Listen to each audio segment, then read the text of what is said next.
세상 속에서 나 혼자 힘으로 해낼 수 있다고 생각했었어. 나도 모르게 세상을 즐기고 어둠 속에서 빛을 잃었어. 오늘 우리에게 주신 하나님의 말씀은 창세기 49장 1절에서 12절까지 말씀입니다. 야곱이 그 아들들을 불러 이르되 너희는 모이라. 너희가 후일에 당할 일을 내가 너희에게 이르리라. 너희는 모여 들으라. 야곱의 아들들아, 너희 아버지 이스라엘에게 들을지어다.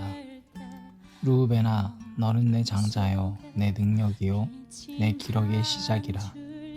위풍이 월등하고 권능이 탁월하다마는 물의 끓음 같았은즉 너는 탁월하지 못하리니 내가 아버지의 침상에 올라 더럽혔음이로다. 그가 내 침상에 올랐었도다. 시므온과 레위는 형제요, 그들의 칼은 폭력의 도구로다. 내 호나 그들의 모의에 상관하지 말지어다. 내 영광아 그들의 집회에 참여하지 말지어다. 그들이 그들의 분노대로 사람을 죽이고 그들의 혈기대로 소의 발목 힘줄을 끊었음이로다.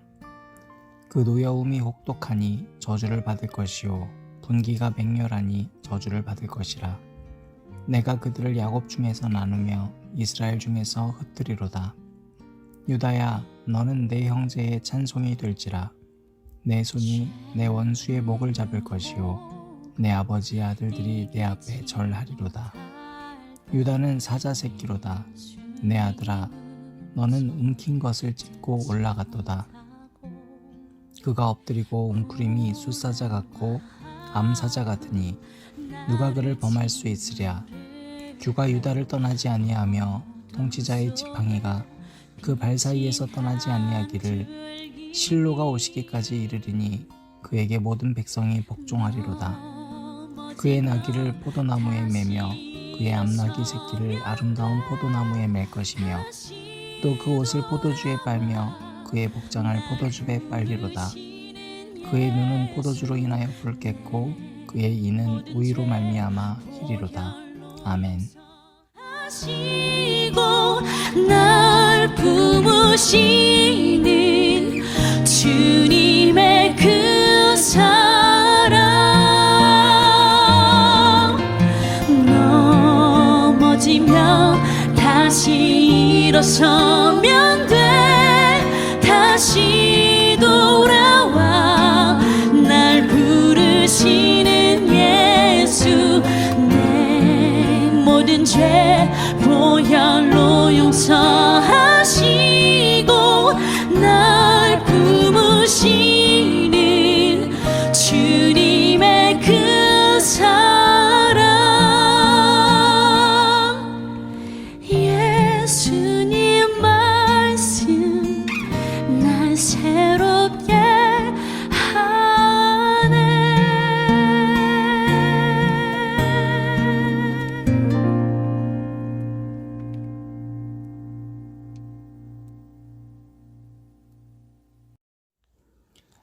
오늘도 우리 주님의 크신 은혜가 저와 여러분에게 가득하기를 바랍니다. 오늘 말씀 1절은 야곱이 자녀들을 불러 모으면서 시작하고 있습니다. 1절 말씀 보니까 아들들을 불러서 너희가 후일에 당할 일을 내가 너희에게 이르겠다 말하고 있습니다. 나중에 당할 일을 오늘 내가 말한다라고 하는 것은 여러분 지금 야곱이 마치 점쟁이처럼 너는 어떻게 살 거다 이런 얘기하겠다는 건 아닙니다. 지금 그들이 살아왔던 삶이 곧 미래를 결정할 수 있음을 야곱은 이야기해 주기 위해서 오늘 불렀던 겁니다. 오늘 본문 말씀을 들여다보면 우리가 알 수 있습니다. 또 한 가지는 이미 또 하나님의 그 섭리와 택정하심 가운데에서 이루어지고 있는 일들이라는 것도 우리가 충분히 또 알고 있는 내용이기도 합니다. 여러분, 중요한 것은 미래를 막연히 기대하는 사람처럼 위험한 사람은 없습니다. 왜냐하면 그 사람은 오늘을 살아가지 못하기 때문입니다. 오늘을 살아갈 수 있는 사람은 미래를 바꿀 수가 있습니다. 미래는 늘 현재 진행형입니다. 왜냐하면 미래는 오늘 이미 구현되고 있기 때문입니다. 3절부터 야곱이 복을 지금 이야기해주고 있습니다. 먼저 장자 르우벤에게 합니다. 르우벤한테요, 너는 내 능력이다, 내 장자다, 내 기력의 시작이다. 한마디로 뭐예요? 야곱이 르우벤을 사랑하지 않은 게 아닙니다. 르우벤 생각만 하면 힘이 나요. 그런 존재예요. 정말로 내 능력의 정말 원천이기도 해요. 그런데 탁월하지 못할 것이다 라고 이야기하고 있죠. 4절 말씀 보니까 그 이유가 뭐냐면 아버지 침상에 올라가서 더럽혔다는 거예요. 여러분, 그래서 탁월하지 못할 것이다.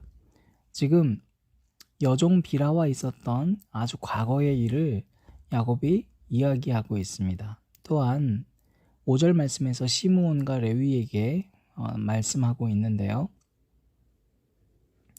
이 말씀을 우리가 보면 시므온과 레위는 형제이고 그들의 칼은 폭력의 도구다, 이렇게 얘기하고 있거든요. 창세기 34장 25절 보면 지금 이 시므온과 레위가요, 세겜 사람들을 학살하는 사건이 나옵니다. 하나님 말씀을 구현하기 위해서 이방 민족을 전쟁하고 그들을 말살시켰던 게 아니라요, 분노와 감정에 치우쳐서 사람을 마구잡이로 학살했습니다. 결국에 남을 죽인 자는 어떻게 됐습니까? 7절 말씀 보니까 너네 그러면 흩어질 거다, 이렇게 예언하고 있습니다. 반면에 유다는 어떠냐면 네 형제의 찬송이 될 것이다, 그런 축복을 받습니다. 장자의 축복을 넘어서는 복을 받고 있습니다. 유다는 형제를 구원한다고 자기가 자발적으로 희생을 했었던 그 일이 있지요. 그래서 지금 복을 받는 것이죠. 여러분, 오늘 이 말씀을 우리가 조금 주의 깊게 한번 들여다봤으면 좋겠습니다. 짧은 시간이지만 창세기 34장인데요. 야곱이 세겜에서 머무를 때 딸 디나가 강간을 당합니다. 하몰과 세겜, 그러니까 디나를 욕보였던 바로 그 사람이 그 일 이후에 와서 결혼 신청을 합니다. 여러분, 야곱이 이 소식을 들었을 때 얼마나 기가 찼겠어요. 그런데 5절 말씀 보면 창세기 34장 5절에 야곱이 그 딸 디나를 그가 더럽혔다 함을 들었으나 잠잠했다 라고 기록하고 있습니다. 여러분, 생각해 보세요. 다혈질이고 욱했던 야곱이 이 소리 들었을 때 기분이 어떻겠어요. 딸이 그런 몹쓸 짓을 당했는데 감정이 폭발하는 게 당연하잖아요. 여러분, 감정이 올라올 때 야곱은 잠잠했어요. 감정을 억누를 때까지 기다렸어요. 그런데 여러분, 누가 오히려 날뛰었냐면 야곱의 아들들이 날뛰어요. 자, 여러분, 야곱의 아들들 당연히 형제로서 억울하죠. 그런데 감정이 솟구칠 때 우리가 예전에도 제가 말씀드린 바 있습니다만 뭘 조심해야 된다고 그랬죠? 오히려 그 감정이 누군가를 죽일 수도 있다고 했습니다. 분노는 복수로 가기 때문이고 복수는 결국에 타인의 생명을 앗아가려고 하기 때문이거든요. 그래서 여러분, 하굴과 세겜이 아들들에게 결혼 얘기를 꺼냈을 때 이 결혼 얘기를 들으면 아버지에게 권한이 있잖아요. 내 딸을 결혼시키는 거, 자녀 결혼은 아버지가 결정하는 거잖아요. 또 결혼할 당사자가 이 얘기를 들어야 되잖아요. 그런데 형제들은 마땅히 이야기해야 될 대상이었던 아버지에게는 얘기를 안 해요. 또 당사자한테도 말하지 않아요. 자기들끼리 작당해요. 어제 제가 그 하나님의 질서 이야기를 했습니다. 여러분, 하나님께서는 이 땅에서 우리가 하나님 나라를 일구어가기 위해서 해야 될 여러 가지 질서를 확립해 두신 게 있죠. 그런데 지금 이 아들들은 그걸 또 거행하지 않습니다. 질서를 어긋나게 살아갑니다. 야곱의 아들들은 결국에 뭘 이용하냐면 34장 15절에서 16절 말씀 보면 그런즉 이같이 하면 너희에게 허락하리라. 만일 너희 중 남자가 다 할례를 받고 우리같이 되면 우리 딸을 너희에게 주며 너희 딸을 우리가 데려오며 너희와 함께 거주하여 한 민족이 되려니와. 지금 야곱의 아들들이요 마치 자기에게 허락권이 있는 것처럼 그렇게 얘기를 하고 있어요. 그리고 자기 누이를 보고 딸이래요. 위치를 망각하고 있습니다. 그리고는 세겜과 하물 모든 이들이 다 할례를 받아라 이렇게 조건을 걸고 있죠. 할례가 여러분 뭐였는지 기억나시죠? 그의 조상 아브라함이 하나님께 거룩함을 증명했을 때 처음으로 했던 의식이었어요. 항복을 선언하는 거예요. 하나님 앞에서.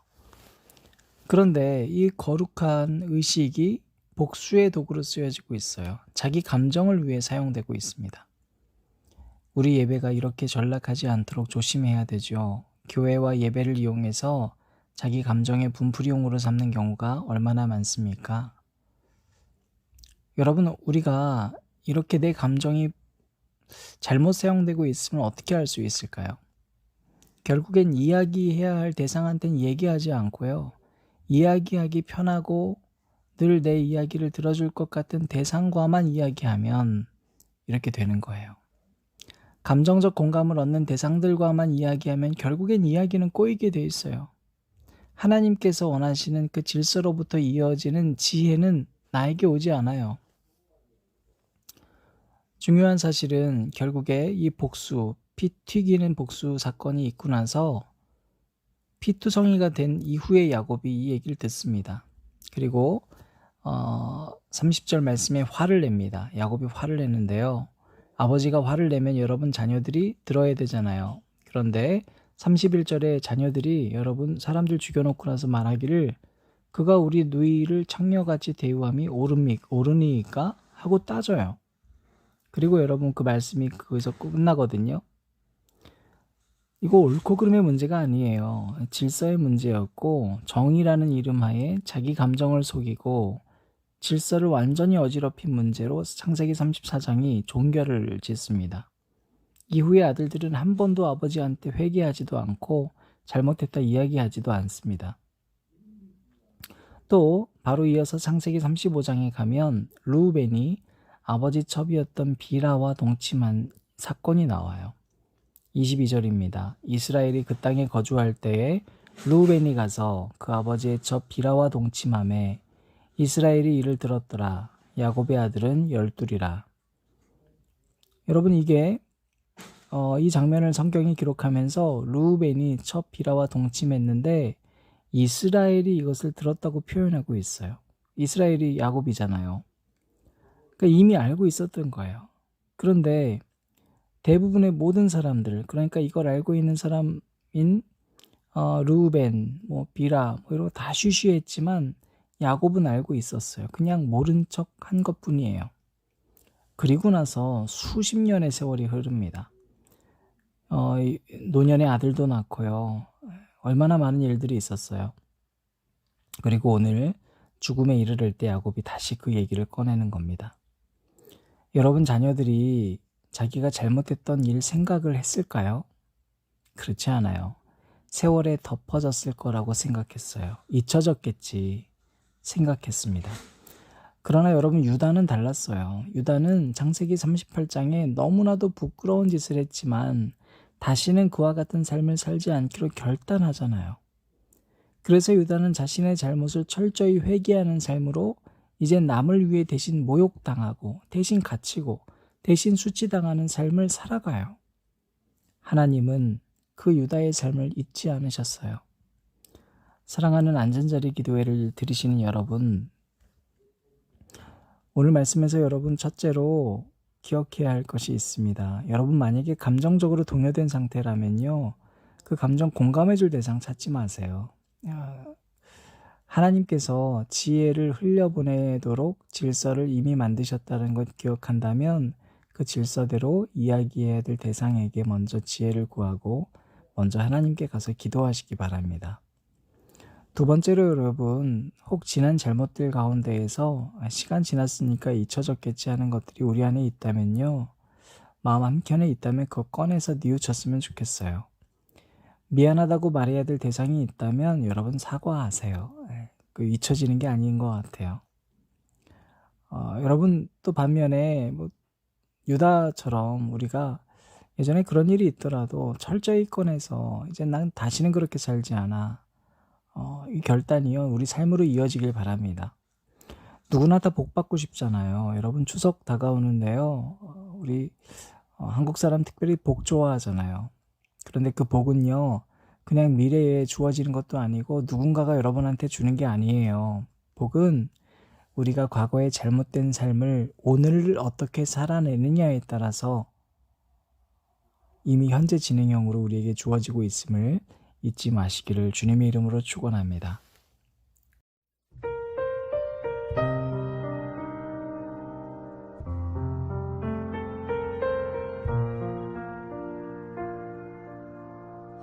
주님 앞에 나 엎드려 겸손히 무릎 꿇고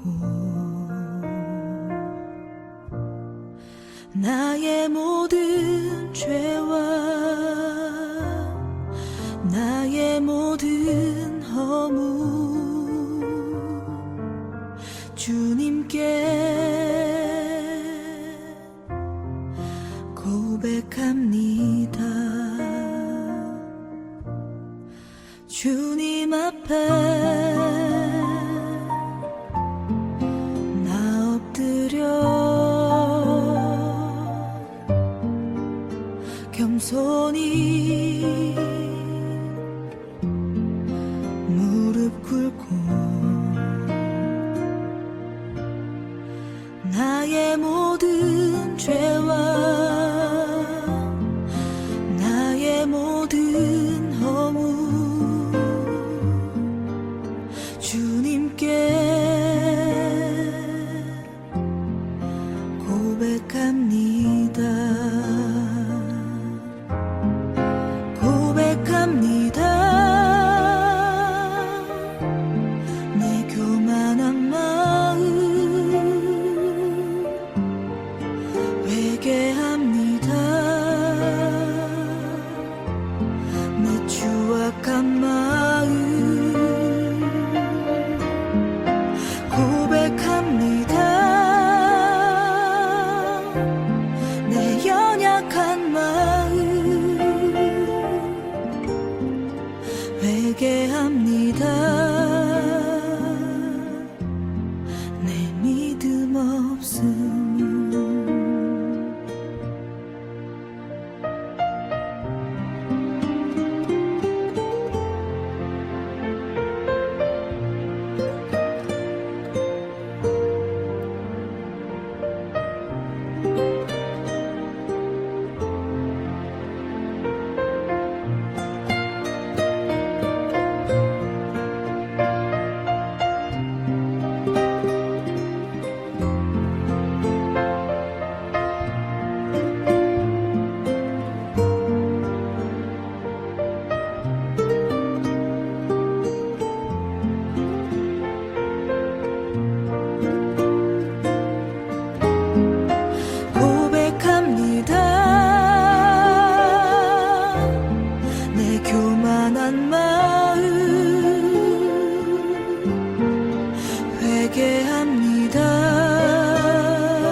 회개합니다. 내 믿음 없음을